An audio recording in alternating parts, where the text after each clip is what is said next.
আজকে আমরা আসিয়ান নিয়ে একটু কথা বলবো। হ্যাঁ, আসিয়ান। আমাদের কাছে কিছু সূত্র আছে, উইকিপিডিয়া, এমসিসিআই এর রিপোর্ট, দ্য বিজনেস স্ট্যান্ডার্ডের বিশ্লেষণ।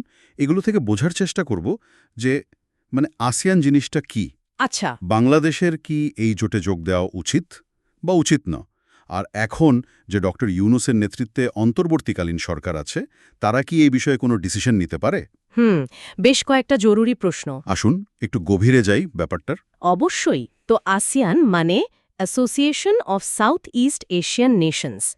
এটা দক্ষিণ পূর্ব এশিয়ার ১০টা দেশের একটা জোট। 10টা দেশ। হ্যাঁ, অর্থনৈতিক এবং রাজনৈতিক দুই দিক থেকেই গুরুত্বপূর্ণ।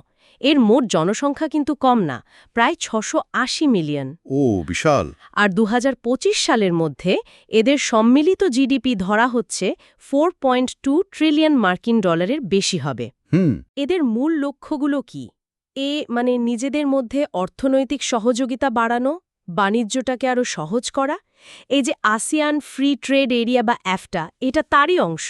রাইট, আফটা। তাছাড়া খাদ্য নিরাপত্তা, তারপর ধরুন টেকসই জ্বালানি, আসিয়ান পাওয়ার গ্রিড নিয়ে ওরা কাজ করছে, আর অবশ্যই নিজেদের অঞ্চলের শান্তি, স্থিতিশীলতা এগুলোও দেখে। আচ্ছা, এখন প্রশ্ন হলো, বাংলাদেশের জন্য এই জোটটা হঠাৎ এতটা আকর্ষণীয় হয়ে উঠছে কেন? বিশেষ করে এই সময় যখন আমরা এলডিসি থেকে বেরোচ্ছি। ঠিক, প্রধান বাজারগুলোতে তো শুল্ক সুবিধা হারানোর একটা ভয় আছে, তাই না? একদম ঠিক জায়গায় ধরেছেন। এটাই এখনকার মূল কনসার্ন। দেখুন, প্রথম কারণটা তো পরিষ্কার। ৬৮০ মিলিয়ন লোকের একটা বিশাল বাজার, হুম। সরাসরি অ্যাক্সেস। হুম। আর এমসিসিআই এর রিপোর্টে একটা ইন্টারেস্টিং জিনিস বলছে, আসিয়ানে আমাদের রপ্তানির যে পোটেনশিয়াল, তার ৪০ থেকে ৬০% নাকি এখনও আনট্যাপড। আমরা সুযোগটা কাজে লাগাতে পারছি না। বলেন কি, এতটা? হ্যাঁ। দ্বিতীয়ত, রাজনৈতিক দিকটা দেখুন। এই রকম একটা শক্তিশালী ব্লকের অংশ হতে পারলে আন্তর্জাতিক অঙ্গনে বাংলাদেশের দর কষাকষির ক্ষমতা বাড়বে, গুরুত্ব বাড়বে। আচ্ছা। আর তৃতীয়, এবং আমার মতে খুব গুরুত্বপূর্ণ, আসিয়ান দেশগুলো কিন্তু আরসিইপিরও সদস্য, রিজিয়নাল কম্প্রিহেন্সিভ ইকোনমিক পার্টনারশিপ। ও হ্যাঁ, আরসিইপি, ওই যে বড় ট্রেড ব্লকটা। ঠিক তাই।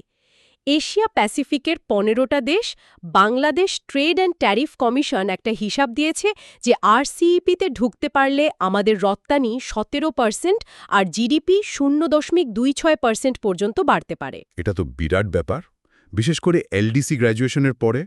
এক্স্যাক্টলি।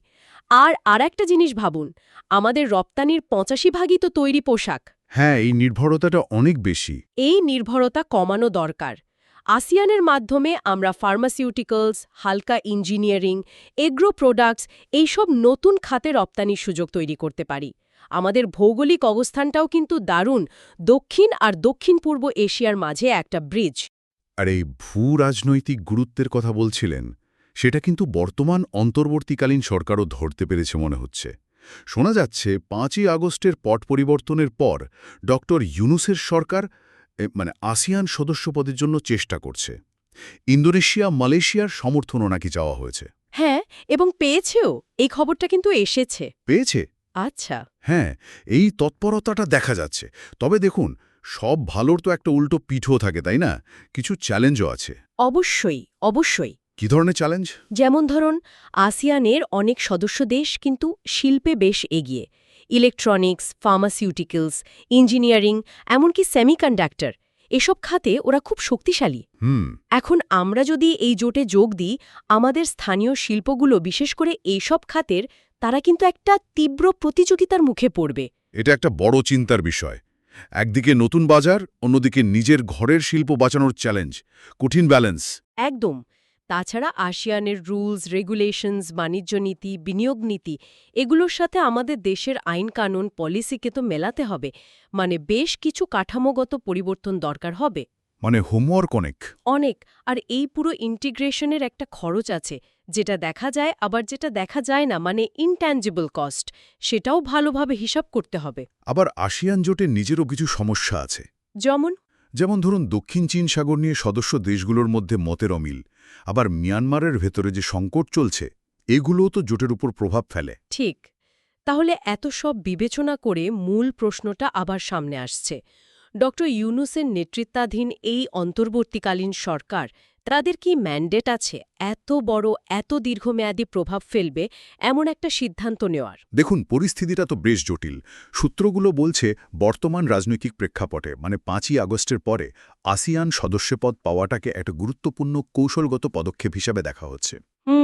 এবং অন্তর্বর্তীকালীন সরকারের পক্ষ থেকে চেষ্টাও চলছে সমর্থন আদায়ের।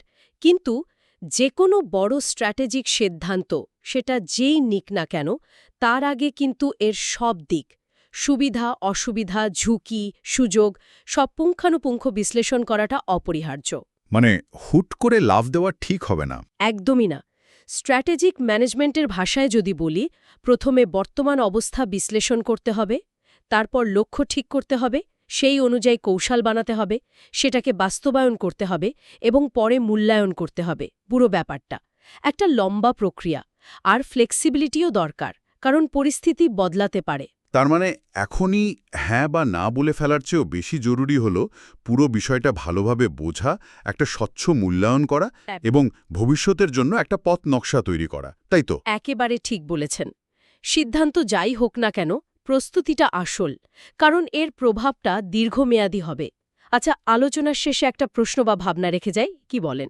অবশ্যই। ধরুন বাংলাদেশ আসিয়ান সদস্যপদ পেল বা পেল না সেটা পরের বিষয়, কিন্তু ভবিষ্যতে আন্তর্জাতিক বাণিজ্যে নিজেদের অবস্থান আরও শক্তিশালী করতে হলে আমাদের সবচেয়ে জরুরি কৌশলগত প্রস্তুতি কোনটা হওয়া উচিত বলে মনে হয়?